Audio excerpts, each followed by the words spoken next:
এই যে দেখছি না, ও কোথায়? মিমের মা বলো, কি বলো এসব? তোমার সামনেই তো মিম দাঁড়িয়ে আছে। মাসুদ বলো, ও মাই গড, ও মিম? মিমের মা বলো, হ্যাঁ ও মিম। কেন চিনতে পারোনি মনে হয়? আর পারারও কথা না, কতদিন পর দেখছো যে তাকে? মাসুদ বলল, সত্যি অনেকদিন পর দেখলাম। মাঝে মাঝে বাবা মা মিমের কথা বলতো, কিন্তু আর দেখা হয়নি। মিম বলল, ভাইয়া আপনি কেমন আছেন? মাসুদ বলল, ভালো আছি, আর এখন আরো ভালো হয়ে গেলাম। মিম বলল, মানে? মাসুদ বলল, তুমি অনেক বড় হয়ে গেছো, আর সাথে অনেক সুন্দরী হয়েছো, যেন আকাশ থেকে পরি নেমে এসেছে। মিম বলল, ভাইয়া আপনিও যে কি বলেন? মাসুদ বলল, কেন, কিছু মিথ্যা বলছি বুঝি? মিম বলে, আমার লজ্জা করে। মাসুদ বলে, এত লজ্জা পেলে কি হয়? তা তুমি এখন কি করছো? মা কিছুদিন আগে বললো তুমি নাকি ডাক্তার হয়েছো। মিম বলল, হ্যাঁ এখন হাসপাতালে ডাক্তার হিসাবে আছি। মাসুদ বলল, খুবই ভালো। মিমের মা বলল, তা তোমরা কি খালি গল্পই করবে নাকি ফ্রেশ হবে? কতদিন পরে এলে, তার উপর কিছু না বলে হঠাৎ করে আসলে। মাসুদ বলল, আপনাদেরকে সারপ্রাইজ দেওয়ার জন্য না বলে আসলাম। মিমের মা বলল, আচ্ছা ভালো করছো, এখন যাও গিয়ে তাড়াতাড়ি ফ্রেশ হয়ে খেতে আসো। তখনই মাসুদের চোখ পড়ে আমার উপর, আর সে তখন বলে, মাসুদ বলে, চাচি এটা কে? তোমাদের বাসার কাজের লোক নাকি? মিমের মা বলল, কে? মাসুদ বলল, এই যে দাঁড়িয়ে আছে এখানে। মিমের মা বলল, ও কাজের লোক না, তোমার চাচার অফিস চাকরি করে, তাই আমাদের বাসায় থাকে। মাসুদ বলল, কিন্তু কেন, এখানে কেন থাকবে? মিমের মা বলল, ও তো তোমার চাচার অনেক বড় উপকার করছে, আর ছেলেটা অনেক ভালো। মাসুদ বলল, কেন, কি করছে? মিমের মা বলল, ও তোমার চাচার অফিসে লোক যখন টাকার ব্যাগ হারিয়ে ফেলছে, তখন সে তা খুঁজে পায়, আবার ফেরত দিয়ে যায়। এদিকে আমি নীরবে শুধু কথাগুলো শুনেই যাচ্ছি, আর আমার সাথে মিমতা নিশ্চুপ হয়ে শুনছে। তখন আবার মাসুদ বলল, তাই বলে কি এখানে থাকতে দিতে হবে? মাসুদ বলল, চাচি তোমরাও না এত সহজে সরল বলেই এমন বোকামি করছো। চেনা নেই জানা নেই, এখন একটা লোককে বাড়িতে নিয়ে আসলে আবার থাকতেও দিচ্ছ। মিমের মা বলল, আচ্ছা ওসব পরে ভাবা যাবে, তুমি এখন তাড়াতাড়ি গিয়ে ফ্রেশ হয়ে আসো, তো অনেক দূর থেকে এসেছো। মাসুদ বলল, আচ্ছা তা তোমার নাম কি? আমি বললাম, জি ভাই রাফি। মাসুদ বলল, তা এমন খ্যাত নাম কে?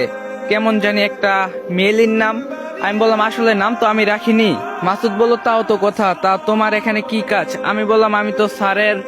তখনই মিম বলে ওঠে, ভাইয়া আপনি পরে কথা বলেন, মা আপনার জন্য খাবার রেডি করছে, আপনি গিয়ে ফ্রেশ হন। মাসুদ বলল, ওকে, তুমি যেহেতু বললা তাহলে যাই। মাসুদ পরে আর কিছু না বলে ফ্রেশ হতে গেল। আর এসব কথা শুনে মিমও বেশ অবাক। তখন মিম বলে ওঠে, আপনি ওনার কথায় কিছু মনে করেননি তো? আমি বললাম, না, কি আবার মনে করব। মিম বলল, কিছু না মনে করলেই ভালো। পরে আমি সেখান থেকে যাওয়ার সময় মিম বলে ওঠে, আপনি কি একটু পরে ছাদে আসতে পারবেন? আমি বললাম, কেন, এত রাতে আবার ছাদে গিয়ে কি করব?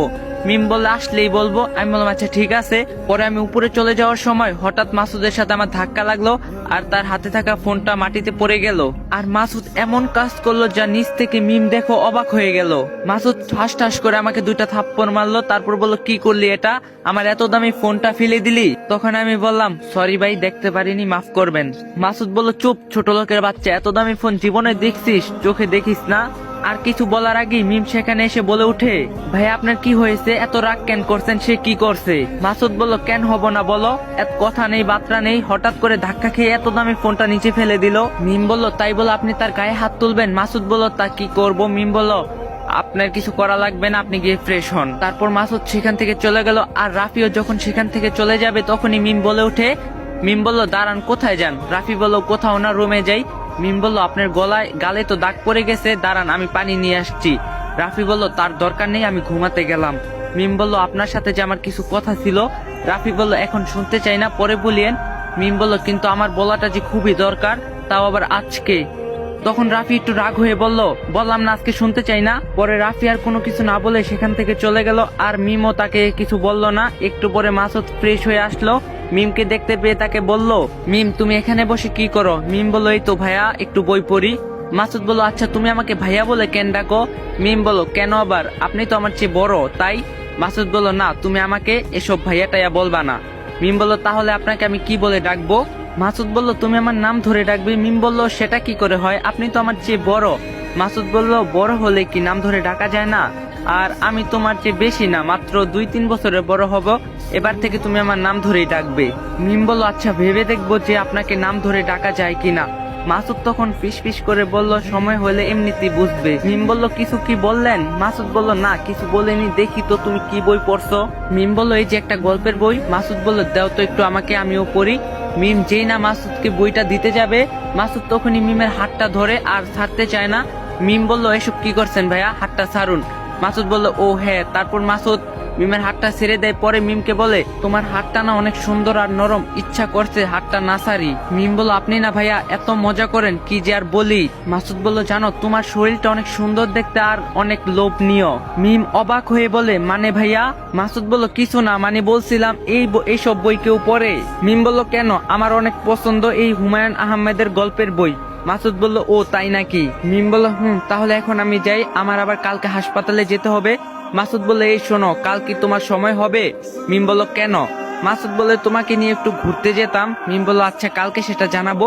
মাসুদ বলল, আচ্ছা জানাইও। পরে মিম যেই না চলে যাবে তখনই মাসুদ মিমের ওড়নাটা হাত দিয়ে টেনে ধরতে যাবে, তখনই আবার মিম পিছনে ঘুরে দাঁড়ায় আর মাসুদকে বলে, ভাইয়া আর কিছু কি বলবেন? মাসুদ বললেন, না কিছু বলবো না। তারপর মিমও চলে যায়। পরের দিন সকালে মিম ঘুম থেকে উঠে দেখে মাসুদের বাবা মা তাদের বাড়িতে আসছে। মিম বলে, আসসালামু আলাইকুম চাচা চাচি, আপনারা কেমন আছেন? তারা বলে, ওয়ালাইকুম আসসালাম, ভালো আছি, তুমি কেমন আছো মা? মিম বলে, জি আলহামদুলিল্লাহ ভালো আছি, আপনারা কখন এলেন? এই তো এখনই আসলাম, তা তুমি কোথায়?